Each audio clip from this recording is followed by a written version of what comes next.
feels too far away.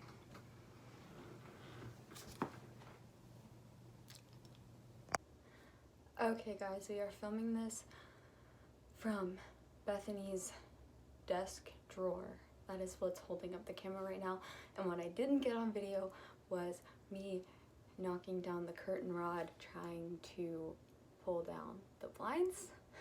So we're gonna have to fix that. Anyway, hello. Don't know why I did that.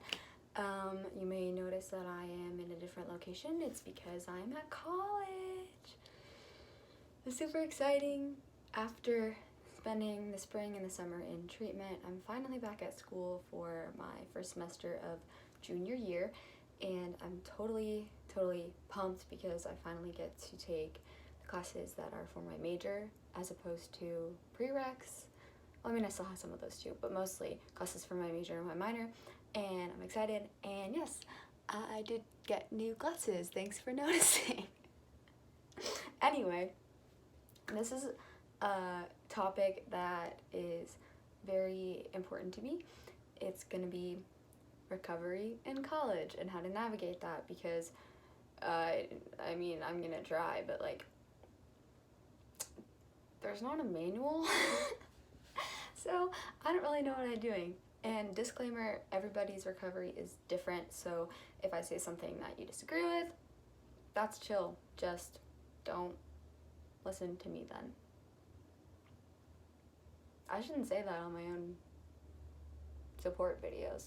The reason that you probably haven't heard from me in a bit is because I've been making the transition, packing, driving to school. I go to Liberty University in Lynchburg, Virginia. Go Flames. And like I said earlier, this is my junior year. I am really excited about it, but I'm also really nervous, and you also haven't heard from me because I've been trying to figure out how I'm going to balance schoolwork and being social and recovery, and also I just got a job, so that too, and I'm not really sure how I'm gonna do that. So it's been not that easy, actually. It's been not that easy. So I have a couple of notes that I made. I promise there's words on here, but they're written in pencil so it looks blank. Of different like categories of things that you might encounter if you are in recovery and you're going to college. So I just want to talk about these because maybe they'll be helpful to you. And as somebody who is currently going through this myself, I hope that maybe it'll help me too. So the first thing that I have is different support system, and that is very true. When you are at college, whether you go to college 40 minutes away, or you go to college 6.5 hours away like me, you are not going to have the same support system that you have at home. I mean, you may still have your parents, you may still have your best friend to support you, but they're not going to be with you every day to guide you. And it's different when you're talking to somebody on the phone and when you're living with somebody or interacting with that person all the time. So yes, that's very different. You're going to want to let people know what's going on with you. And I know that sounds really scary. It's really scary for me because I have this pride thing, like, I should be totally better by now. I shouldn't need any help. And that's just not realistic. So I'm talking to myself here. Sarah, you need to reach out. And you don't have to tell everybody. I know that I've made my struggles very public in this past year, but if you're not comfortable doing that, nobody's gonna make you do that. But you should have at least one person that is maybe it's your roommate, maybe it's somebody who lives on your hall, or maybe it's somebody that you've gotten close with from a class. It doesn't matter exactly who it is, but it should be somebody that is a reliable friend that you can talk to about your struggles, because when you bottle them up and when you keep them inside, it just like is bad for your brain. Like, you're gonna be in so much more pain when you don't have to be, if you could just get it out to somebody and talk to them. So you're gonna have a different support system, and on top of that, you're gonna probably have a different team. So if you go to school maybe 40 minutes away, you might not have a different team. You might still have the same therapist, dietitian, and PCP, but you also might not.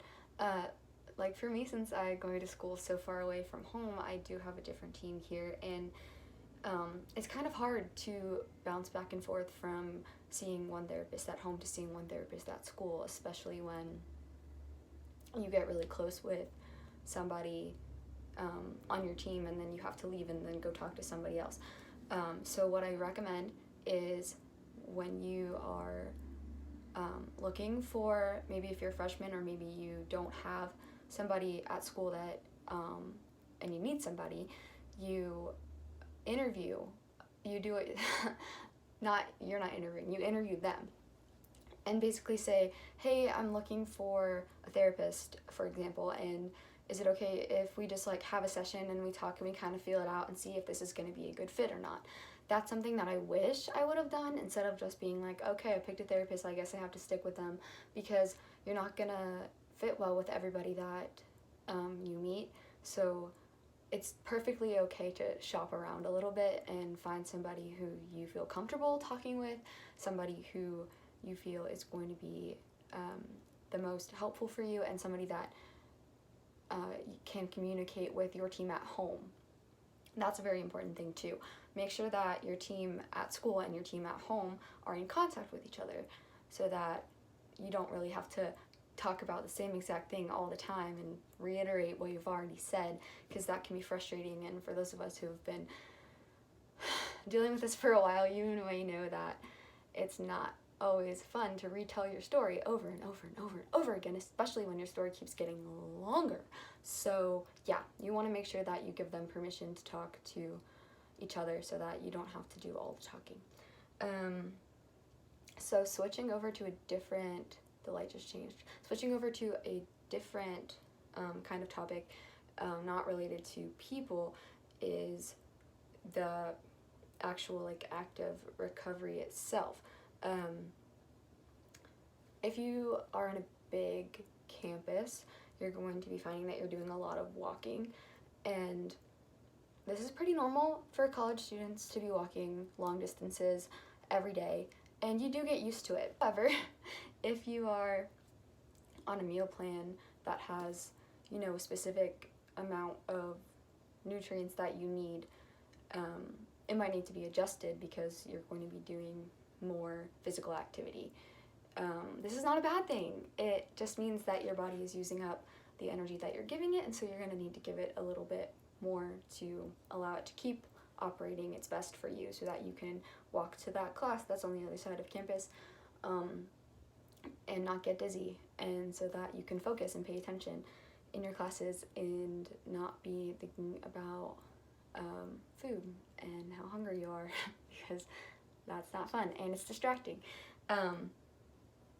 So going along with that is eating. Y'all, just because you are in a different situation now doesn't mean you don't have to eat anymore. And I'm telling this to myself because it's a struggle sometimes when I especially struggle with transition periods, like moving from one place to another. And I find if I don't work really hard during those times that I can get stuck there. And so that's just like some personal like digging that I've had to do within myself to find out, okay, these are the times when I need some more support, or these are the times that I need to be like extra on guard, I guess. So yeah, if you have a meal plan, like I said, you might have to adjust it, but you should be working with your dietitian to do that. And also if your dietitian doesn't increase your meal plan and you get hungry, it's okay. It's okay. For anybody who needs permission, I am giving you permission to eat an extra snack or an extra exchange or whatever you want to call it, in whatever way that you are recovering, it is okay if you get hungry to eat more. Anyway, things that might help you as you're trying to navigate this whole school/food situation are finding people to eat with. For me, eating alone is usually when it doesn't actually happen.